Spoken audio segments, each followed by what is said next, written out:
ஒரு ஹெச்ஆர் எக்ஸிக்யூட்டிவாக இருக்கிற பொண்ணு செத்து யமலோகம் போனான். யமலோகம் போகும்போது யம தர்மராஜா, வெல்கம் டு யமலோகம், நீங்கள் பூமியில் இறந்து இங்கே வந்திருக்கீங்க, நீங்கள் சொர்க்கம் போகக்கூடியவங்க, ஆனால் இங்கே ஒரு ரூல்ஸ் இருக்குது அப்படின்னாரு. அதுக்கு அந்த லேடி கேட்டது, என்ன ரூல்ஸ் யமராஜா அப்படின்ச்சு. ஒரு நாள் நீங்கள் நரகத்துலேயும் அடுத்த நாள் நீங்கள் சொர்க்கத்துக்கும் போவீங்க, அதில் உங்களுக்கு எது பிடிச்சிருக்குதோ அதை நீங்கள் தேர்வு பண்ணிக்கலாம் அப்படின்னு சொல்லி ரூல்ஸை சொன்னார். உடனே அந்த பொண்ணு விவரமாக சொல்லிச்சு, நான் சொர்க்கத்துக்கே நேராக போயிடுறேன், நான் சொர்க்கத்துக்கு தானே செலக்ட் ஆகியிருக்கேன் அப்படின்ச்சு. உடனே யம தர்மராஜா சொன்னார், இங்கே பாருமா, இது இங்கே ரூல்ஸ், இது பிரகாரம் தான் நாங்கள் எல்லாருமே இருக்கிறோம், சரியா? அதனால் நீங்கள் ஃபஸ்ட்டு நரகத்துக்கு போங்க அப்படின்னு அனுப்பிச்சி விட்டுறாரு. நரகத்துக்கு போனால் அங்கே நரகம் மாதிரியே இல்லை, எல்லாம் சந்தோஷமாக இருக்காங்க. இவளோட பழைய ஃப்ரெண்ட்ஸ் எல்லாம் சந்திக்கிறா. பழைய ஃப்ரெண்ட்ஸ் எல்லாம் பூமியில் உள்ள இருந்த கதை, வச்ச கதை, போன கதை, வந்த கதை எல்லாத்தையும் சொல்லி சந்தோஷமாக சிரிக்கிறாங்க. அப்போ இவடு தான் சாத்தான் அப்படின்னு சொல்லி இன்ட்ரடியூஸ் பண்ணுறாங்க. அந்த சாத்தானை பார்த்தா அவ்வளோ க்யூட்டாக இருக்காரு, செம்மையாக இருக்காரு, ஸ்மைலே அழகாக இருக்குது, சூப்பராக எல்லோரும் சந்தோஷமாக பேசி சிரிச்சுக்கிட்டு இருக்காங்க. அதுக்கப்புறம் இந்த பொண்ணை சொர்க்கத்துக்கு கூட்டிகிட்டு போனாங்க.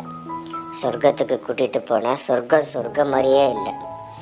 அங்கே என்னடானா எப்போ பார்த்தாலும் யாரோ ஒருத்தர் பாட்டு பாடவும், மெடிடேஷன் தியானம் பண்ணவும், அதுக்கப்புறம் கடவுளை வழிபாடு செய்யவும், அதுக்கப்புறம் ப்ரேயர் பண்ணவும், இப்படியே தான் போயிட்டுருக்கு. இப்போ இந்த பொண்ணுக்கு ரொம்ப போர் அடிச்சிடுது சொர்க்கத்தில். என்னடா சொர்க்கம் இது, சொர்க்கம் நல்லாவே இல்லையே, இதுக்கு நரகமே பரவாயில்லையே அப்படின்னு இந்த பொண்ணு முடிவு பண்ணது. யம தர்மராஜா கிட்ட 2 நாள் முடிஞ்சு கூட்டிகிட்டு போகிறாங்க.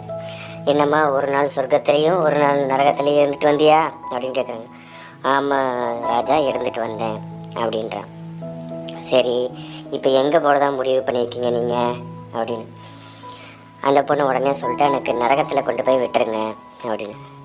நரகமா, நல்லா முடிவு பண்ணிக்குமா, போனால் திரும்ப வர முடியாது அப்படின்றாங்க. இல்லை, எனக்கு நரகம்தான் ரொம்ப பிடிச்சிருக்கு, நரகத்தில் கொண்டு போய் நீ விட்டுருங்க அப்படின்றான். இவங்களும் அதே மாதிரி ஹெச்ஆர் எக்ஸிக்யூட்டிவ் பொண்ணை நரகத்தில் கொண்டு போய் விட்டுறாங்க. விட்டால் நரகம் மாதிரியே அப்படியே ரொம்ப கொடூரமாக இருந்தது. இவங்க ஃப்ரெண்ட்ஸ் எல்லாம் ரொம்ப கஷ்டப்பட்டு வேலை செஞ்சுக்கிட்டு இருக்காங்க. அதே நேரத்தில் சாத்தான் அடித்து வேலை வாங்கிட்டு இருந்திருக்கான். அப்போ அங்கே போன பொண்ணுக்கு ரொம்ப ஆச்சரியமாக இருந்தது, என்னடா அது அப்படின்னு. சாத்தான் கூட கொடூரமாக தெரியுறேன். இப்போது அங்கே இருந்த இடமே பாலைவனமாக இருக்குது. இந்த பொண்ணுக்குன்னு ஒரே ஆச்சரியம், ஒரே குழப்பம். என்னடா நேற்று இருந்தப்போ இப்படியெல்லாம் இல்லையே, இன்றைக்கி என்ன இப்படி எல்லாமே தலைகளாக மாறி இருக்குது அப்படின்னு. உடனே அந்த பொண்ணு சாத்தாங்கிட்ட கேட்டான், நேற்று இந்த இடம் இப்படி இல்லைல்ல, இன்றைக்கி மட்டும் ஏன் இப்படி மாறிச்சு அப்படின்னு. அதுக்கு சாத்தான் சொன்னால், நேற்று உங்களுக்கு நடந்தது இன்டர்வியூ, இன்னைக்கு நீங்கள் கம்பெனியில் ஒர்க் பண்ணுற ஆள், புரியுதா அப்படின்னு. இந்த ஹெச்ஆர் எக்ஸிக்யூட்டிவ் பொண்ணு அரண்டே போனான். தாறுமாறா ரோட்டில் காரு போயிட்டு இருந்தது. அந்த காரை ஃபாலோ பண்ணிட்டு போன போலீஸ் அதிகாரி அந்த காரை தடுத்து நிறுத்தி, என்னடா ரோட்டில் காரை எப்படி ஓட்டிகிட்டு இருக்கிற, இந்த கருவியில் ஊது அப்படின்னாரு.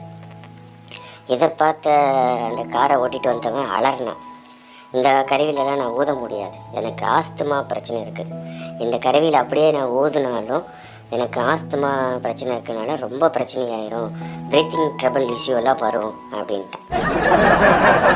கொஞ்ச நேரம் யோசித்த போலீஸ் அதிகாரி, சரி அப்போ இந்த பாட்டிலில் யூரின் இருந்து கொடு அப்படின்னாரு.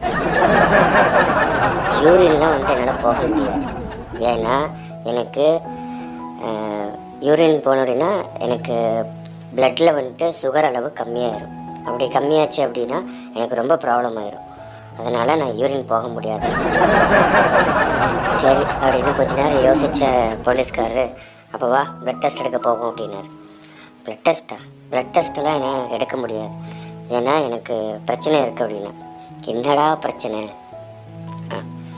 அது வேற ஒன்றும் இல்லை, ப்ளட் டெஸ்ட் எடுக்கிறப்போ அவங்க ஒரு பக்கம் ரத்தம் எடுக்க போகும்போது எனக்கு ரத்தம் நிற்காமல் வந்துக்கிட்டே இருக்கும், அதனால் ப்ளட் டெஸ்ட்டு எடுக்க முடியாது அப்படின்ட்டான். கடுப்பான போலீஸ் அதிகாரி ரோட்டில் ஒரு கோடு போட்டார். கோடு போட்டு நீ எதுவுமே பண்ண வேண்டாம் ராசா, இந்த கோர்ட்டில் நேராக நடந்து போ அப்படின்னாரு. ஐயையோ என்னால் முடியாதுங்க. என்னடா உன்னால் முடியாதுங்க அப்படின்னு. அது வேற ஒன்றும் இல்லை, நான் குடிச்சிருக்கேன், என்னால் எப்படி நேராக நடக்க முடியும் அப்படின்னு. போலீஸ்கார் சிரிச்சுக்கிட்டே அவனை கைது பண்ணிட்டு போயிட்டாரு. வகுப்பறையில் நாட்டுப்பற்றை பற்றி பாடம் நடத்தின ஆசிரியர் 3 மாணவனுங்களை கூப்பிட்டு நாட்டுப்பற்றை பற்றி சொல்ல சொன்னார். முதல்ல இருக்கிறவன் சொன்னான், நான் வெளிநாட்டு பொருட்களை இனிமேல் வாங்கக்கூடாதுன்னு முடிவு பண்ணிட்டேன் சார் அப்படின்னா. சூப்பர், உட்கார்ப்பா அப்படிங்கிற ஆசிரியர். 2வது மாணவன் சொன்னான், நான் வெளிநாட்டு திரைப்படங்களை இனிமேல் பார்க்கக்கூடாதுன்னு முடிவு பண்ணிட்டேன் சார் அப்படின்னா. வெரி குட், உட்கார்ப்பா அப்படின்னாரு. அடுத்து 3வது ஒருத்தங்கிட்ட வந்துட்டு கேட்டார், சார் இவங்களாவது சொல்கிறாங்க, நான் அப்பவும் சரி இப்போவும் சரி எப்பவும் சரி இங்கிலீஷில் ஃபெயில் ஆகிட்டே இருப்பேன் சார்.